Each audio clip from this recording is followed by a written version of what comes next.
તમામ મહત્વના સમાચારો ઉપર નજર કરીશું, પરંતુ એ પહેલા 5 મહત્વની ખબરો ઉપર નજર કરી લઈએ। રાજ્યના 116 તાલુકામાં મેઘરાજાએ ભૂક્કા બોલાવ્યા। સૌથી વધુ પંચમહાલના હાલોલમાં 10 ઇંચથી વધુ વરસાદ વરસ્યો। ઉમરેઠમાં 5 અને કડાણામાં 4 ઇંચ વરસાદ નોંધાયો છે। આ તરફ ગુજરાતમાં વોટ ચોરીના આક્ષેપ પર રાજનીતિ ગરમાઈ છે। કોંગ્રેસના અમિત ચાવડાએ કહ્યું, ગુજરાતમાં 62 લાખ વોટ ચોરી પકડાશે। ભાજપે કહ્યું, પુરાવા હોય તો ચૂંટણી પંચને એફિડેવિટ આપે।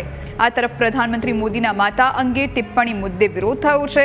ગાંધીનગર, અમદાવાદ, સુરત અને રાજકોટમાં ભાજપે રાહુલ ગાંધીના પુતળાનું દહન કર્યું।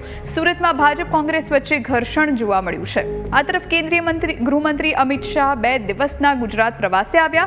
અમદાવાદના મેમનગરમાં અમિત શાહે પરિવાર સાથે ભીડભંજન મંદિરમાં દર્શન કર્યા। તો પ્રધાનમંત્રી નરેન્દ્ર મોદી 7 વર્ષ પછી ચીન પહોંચ્યા। તિયાનજિનમાં પ્રધાનમંત્રી મોદીનું ભવ્ય સ્વાગત કરાયું। કાલે પીએમ મોદી રાષ્ટ્રપતિ શી જિનપિંગ અને પુતિનને મળશે। તો આ તમામ મહત્વની ખબરો પર નજર રહેશે।